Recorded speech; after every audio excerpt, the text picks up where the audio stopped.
여러분, 우리 창세기 42장부터 45장은 이 요셉과 형제의 만남을 반복해서 계속 말씀하고 있는 것이지만 이 안에 우리 인생에 있어서의 상처와 용서와 화해에 대한 아주 중요한 질문들을 하고 있는 것이 오늘 본문의 말씀입니다.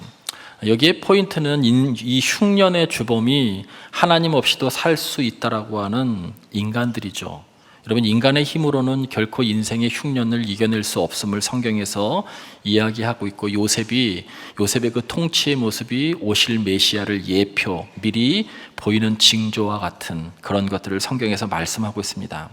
창세기 41장 51절 52절에 총리가 된 요셉이 두 아들을 낳았죠. 하나는 므낫셋이고 하나는 에브라임입니다. 에브라임은 그 말대로 그 땅에서 수고하여서 번성했다는 것처럼 이 훗날에 이 에브라임 지파가 12지파 중에 가장 큰 지파가 돼요. 이 므낫셋이라고 하는 뜻은 하나님이 내 모든 고난, 감옥과 노예 생활의 고난, 그리고 내 아비 집에서 있었던 그런 모든 어려움들을 잊어버리게 하셨다라고 하는 그런 뜻을 담고 있어요. 왜 이런 이름을 지었을까? 많은 사람들은 그만큼 요셉이 이제 과거의 아픔과 상처, 고난들을 잊었다는 거예요. 우리 말 속에도 그런 것이 있죠. 모든 일이 잘 되고 형통하고 내가 생각한 대로 일이 풀리면 옛날에 아픈 과거도 추억이 된다고. 그렇죠. 우리가 성공하면, 어떤 좋은 환경이 되어지면 그 과정 속에 있었던 여러 아픔들도 추억이 되는 거예요. 이야기할 수 있고 회상할 수 있는 추억이 될 수 있죠. 그런데 그렇다고 해서 요셉이 과연 아버지 집에 있었던 형제들과의 그 상처, 아버지에 대한 그리움, 가족에 대한 그리움은 없었을까? 저는 오히려 이 므낫셋이라고 하는 이 이름 속에 오히려 이 요셉의 깊은 마음 속에 있는 가족에 대한 그리움, 그리고 그 문제, 상처의 문제, 용서의 문제가 좀 해결되었으면 하는 소망과 미래를 갈망하는 역설적인 표현이라고 그렇게 생각합니다. 여전히 그에게는 용서의 문제도 화해의 문제도 그리움의 문제도 여전히 있어요. 어떻게 인간의 내면에 깊이 자리한, 아무리 환경이 좋아져도 깊이 자리한 상처가 그렇게 쉽게 잊어지겠어요? 오늘 본문에서 다루고 있는 가장 중요한 것은 용서와 화해의 문제예요. 애굽의 기근이 가나안 전역에까지 크게 미쳤어요. 여러분, 야곱의 가족의 생명까지 위협을 받게 되죠. 급기야 야곱의 가족, 요셉의 형들이 애굽으로 양식을 구하러 옵니다. 요셉은 양식을 구하러 온 형들을 대번 알아봐요. 그러나 총리 대신이 된, 자신들이 팔아넘겨서 노예로 팔아넘긴 요셉이 총리 대신이 될 것이라고 형들은 꿈에도 생각하지 못했기 때문에 요셉을 알아보지 못합니다.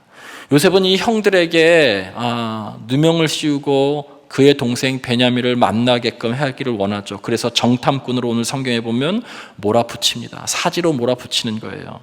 예전에 마치 형제들이 요셉을 구렁텅이 사지에 몰아붙였던 것처럼. 여러분, 그런데 그 자리에서 형제들이 이렇게 이야기하죠. 자신들은 가나안 사람의 아들들입니다. 막내는 아버지와 지금 있고 그 하나는 없어졌나이다, 사라졌다라고 얘기해요. 요셉 앞에서 형들이 요셉의 이야기를 해요. 숨기고 싶었던 이야기, 마음속에 정말 있어서 늘 죄책으로 시달리고 힘들고 고통스러웠었던 그 이야기를 스스로 하는 거예요. 그러나 요셉은 형들을 감옥에 가둡니다. 여러분, 그때 감옥에 갇혔던 형제들이 오늘 42장 21절에 이렇게 말하죠. 우리가 아우의 일로 말미암아 범죄하였도다. 죄의 고백을 하는 거예요. 회개죠. 우리가 아우의 일, 요셉의 일이에요. 요셉의 일로 말미암아 너무나 우리가 요셉에게 잘못했다, 범죄하였도다. 그가 우리에게 정말 애걸할 때 우리가 그 마음을 되돌아보지 않고 돌아보지 않고 듣지 아니했다. 그래서 그 괴로움이, 지금의 이 어려움이 우리에게 임하는도다. 이렇게 죄의 고백과 더불어서 자신들의 성찰을 하죠. 이 이야기를 요셉이 듣고 오열하죠. 그에게 있었던 상처, 아픔, 이런 것들이 형들의 입에서 나오자, 그것을 인정하는 것을 듣게 되자 요셉의 마음도 풀려요. 형들도 반대로 자신을 사지에 몰아넣었던 동생의 입장에 지금 죽음의 자리에 처해 보니까 동생이 생각났던 것이죠. 실상은 그렇게 죽이고 싶었던 동생, 그 요셉을 눈앞에서 사라지니까 시원할 줄 알았는데, 후련할 줄 알았는데 동생을 팔아버리고 난 이후에 엄청난 후회와 죄책감에 시달리면서 살아왔던 것이 분명합니다. 여러분, 서로 용서의 길을 지금 가고 있어요. 그러나 용서와 화해는 조금 차이가 있어요. 여러분, 용서는 나의 문제예요. 상대방의 태도가 어떻든지, 상대방의 의사가 어떻든지, 상대방이 자신의 잘못을 인정하든 인정하지 않든지 간에 우리는 용서할 수 있어요. 여러분, 이 용서는 나의 문제이고 하나님과 나와의 문제예요. 팀 켈러 목사님은 이렇게 얘기하죠. 용서는 누군가에게 주어야 할 빚을 갚으라는 요구를 우리가 포기하는 것이다. 복음은 우리에게 베푸신 하나님의 무조건적인 용서를 통해 우리가 상대방에게 용서하는 그런 법을 배울 수 있도록 복음이 돕는다는 거예요. 하나님의 그 십자가의 은혜가 우리들에게 임하면 여러분, 나 같은 흉악한 죄인도 용서하신 것을 보고 상대방을 용서할 수 있다는 거예요. 여러분, 그의 태도가 전혀 바뀌지 않아도 용서할 수 있어요. 여러분, 그렇잖아요. 우리가 누군가를 시간이 지나고 또 기도하면서 용서하잖아요. 용서는 나의 문제고 나와 하나님 사이의 문제예요. 내가 용서를 선택했기 때문에 그래요. 그러나 여러분도 잘 아시는 것처럼 화해는 다릅니다. 목사도 사람이기 때문에 제가 우리 교회 말고요, 부목사 했었을 때 저를 악의적으로 힘들게 했었던 동역자가 있었어요. 제가 봐도 악의적이고 누가 봐도 악의적으로 행했던 사람이에요. 제가 미국을 건너갔다가 와서 3번에서 담임 목회를 할 때 그 분이 제게 와서 교회가 너무 어려우니 선교비를 요청했었을 때도 기꺼이 선교비를 지원했어요. 개인적으로 가족사에 대한 문제 때문에 물질적인 도움을 구할 때에도 저는 기꺼이 개인적으로, 교회 돈이 아니라 개인적으로 그를 도왔어요. 용서했기 때문에 그래요. 그럴 수 있다. 그를 용서했어요. 왜 그러냐면 그래야 나도 편하기 때문에 그래요. 그러나 그 사람과 내가 다시 함께 어떤 교회에서 동역하라라고 얘기하면 못해요. 절대 안 해요. 화해는 다르기 때문에 그래요. 여러분의 지금 저를 바라보는 표정은 저런 독종이 있나 이런 표정인 것 같아요. 아니, 어떻게 용서했는데. 여러분, 용서하는 것과 화해는 달라요. 용서는 개인적인 거지만 화해는 서로의 죄를 인정하고 서로 이해하고 서로 함께 길을 걷는 것이 화해이기 때문에 그래요. 이것은 용서는 일방적일 수 있지만 화해는 쌍방적이어야 돼요. 진정한 화해는 서로의 상처와 아픔을 이해하고 상대방의 입장을 헤아리는 거예요. 지금 가해자였던 형들이 감옥 안에서 자신이 웅덩이에 빠져서 죽이려고 했었던 것과 똑같이 감옥의 그 사지에 그들이 갇히면서 요셉을 생각하잖아요. 물론 그 마음속에 있었지만.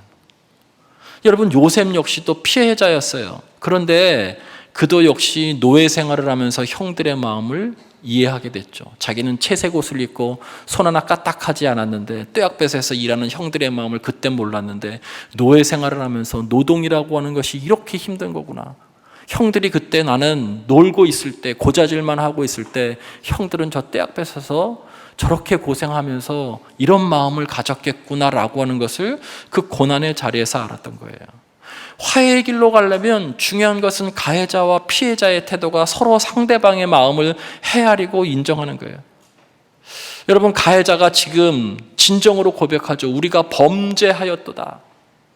내가 범죄했다, 잘못했다고 지금 고백하고 있는 거예요.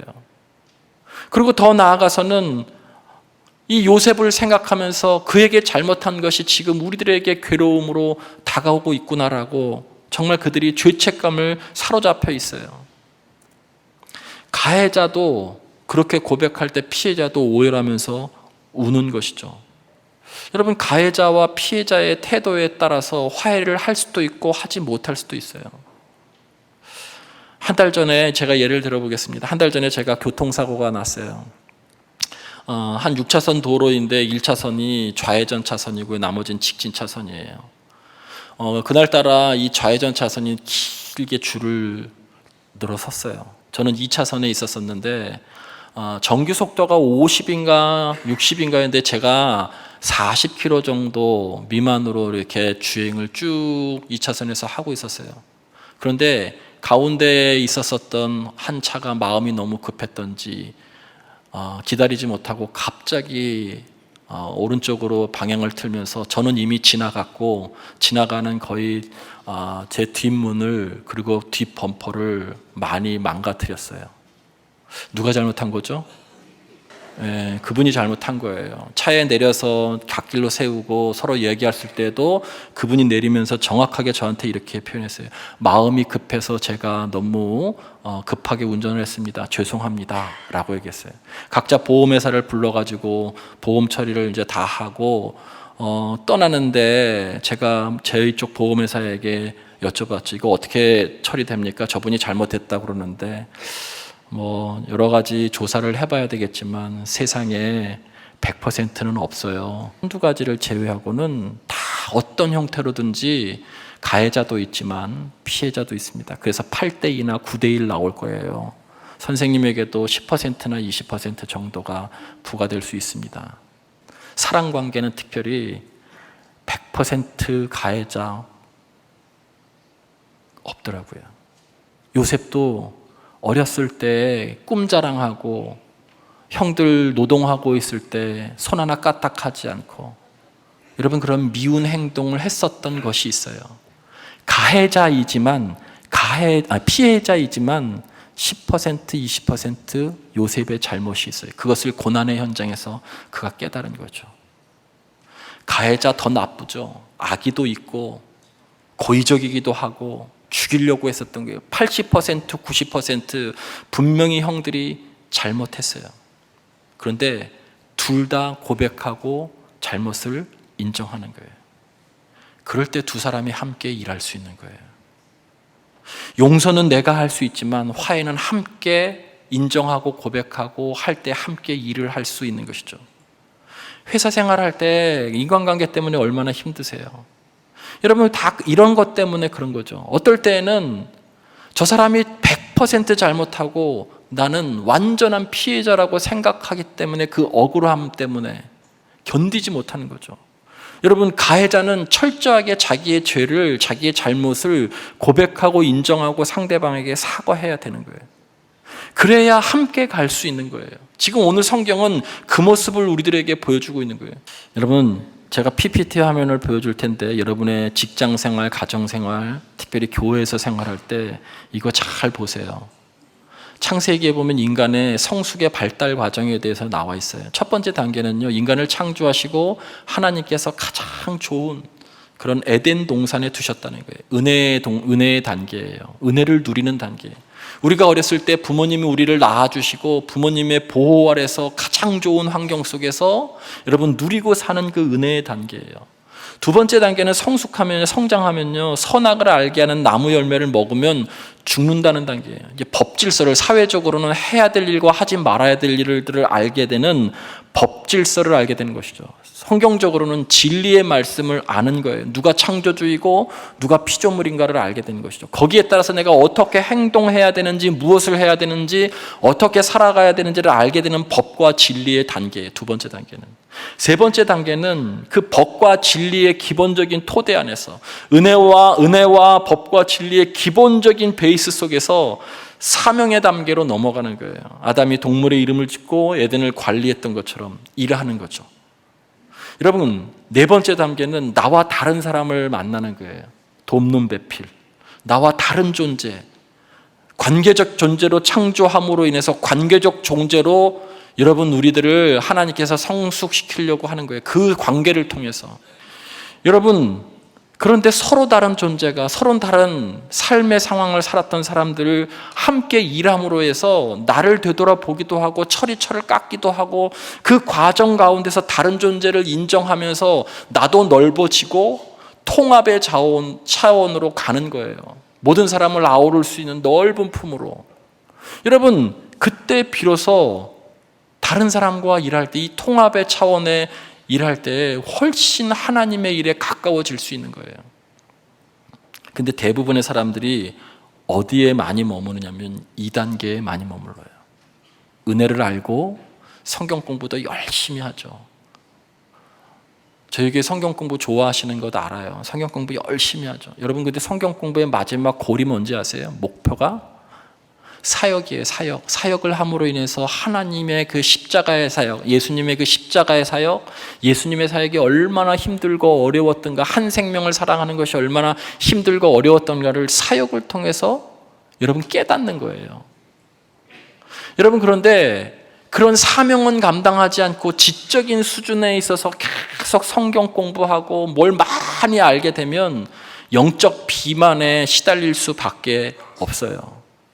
2단계에 머무르신 분들이요, 그냥 아주 좋은 긍정적으로는요, 아주 윤리적이고 도덕적으로 살아가요.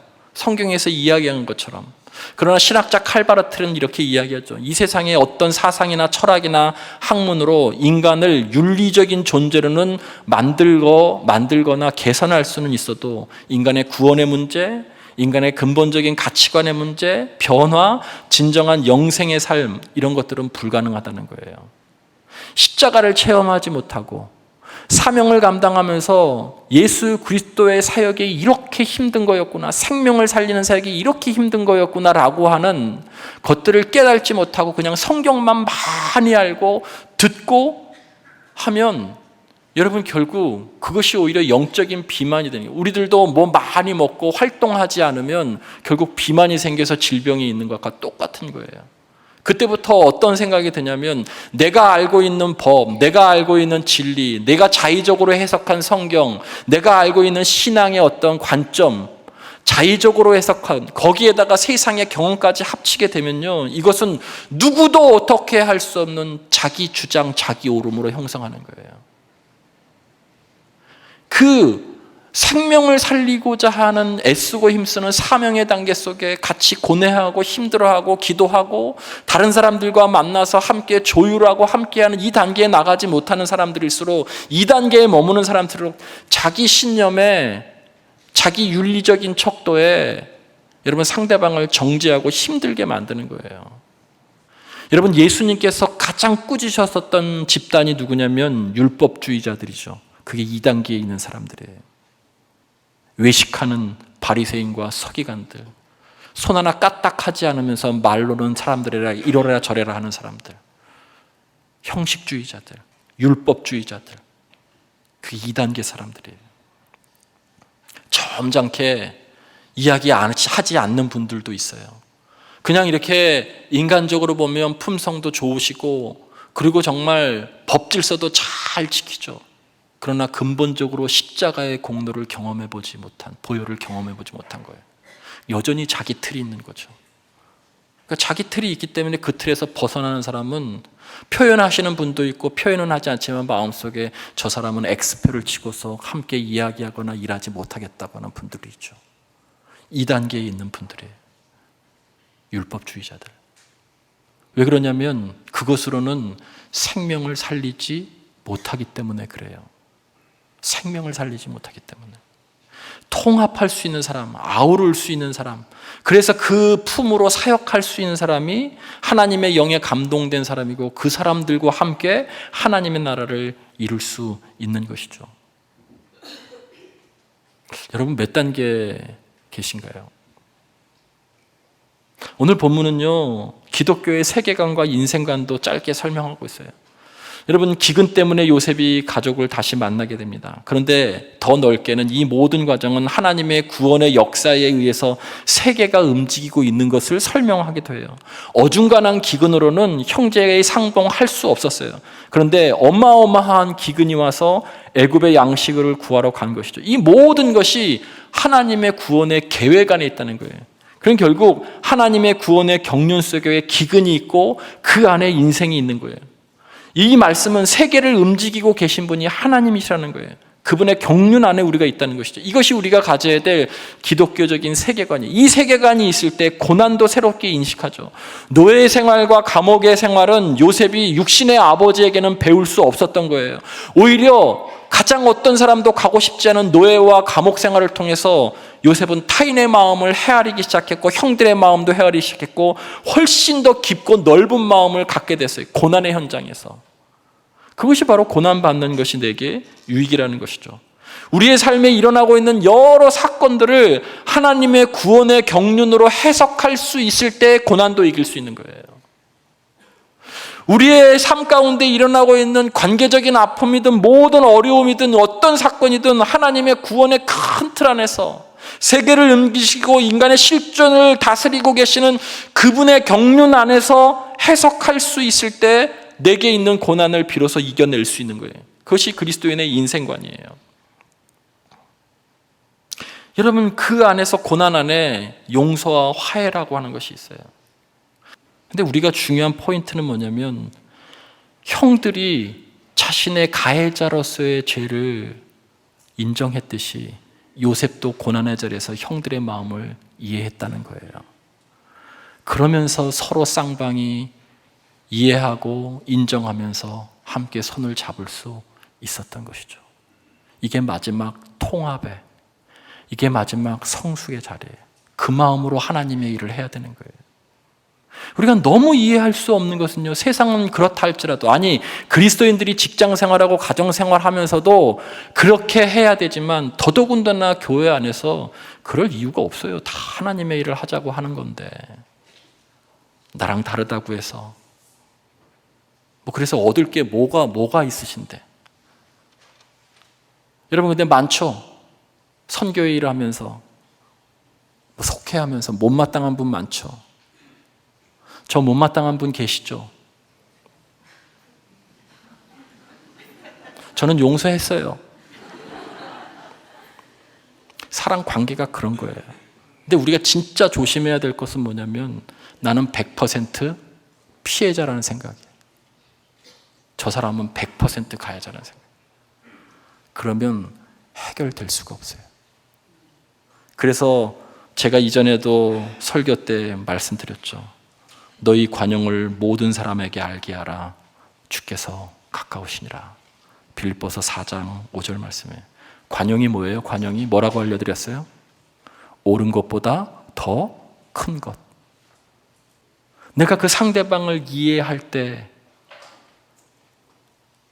비로소 함께 할 수 있는 거예요. 그게 뭐예요?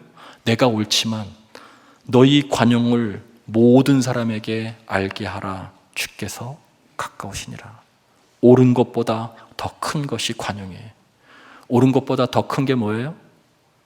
십자가예요. 나 같은 죄인도 사랑하셨던 그 십자가. 그 십자가의 은혜를 아는 만큼 상대방을 이해하고 대하는 거예요. 남편에 대해서, 아내에 대해서, 성도에 대해서, 나와 다른 사람에 대해서. 자책하지 마세요. 여러분이 그래도 십자가의 은혜를 알기 때문에 우리가 이렇게 공동체를 이루는 거예요. 그러나 끊임없이 성찰해야 될 것이 있다면, 우리가 끊임없이 우리를 계속 봐야 될 것이 있다면 내 오름이 혹시 율법주의는 아닌가라는 거예요. 율법주의는 결코 생명을 살리거나 관계를 살리지 못해요. 용서와 화해의 길로 나갈 수 없고 함께 하나님의 일을 할 수 없어요.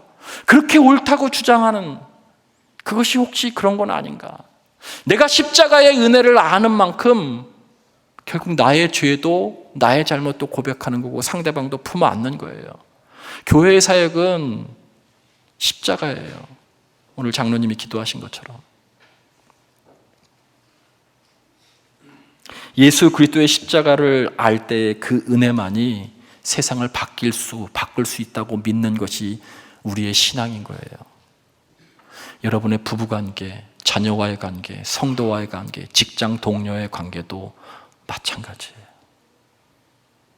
여러분의 삶의 자리에서 하나님 나라를 이루기를 원하신다면 여러분 오늘 본문을 잘 읽고 우리가 어떠한 자세를 가져야 되는지를 잘 생각해 보시길 바랍니다. 여러분에게 그러한 귀한 성찰이 있기를 주의 이름으로 간절히 축원을 드립니다.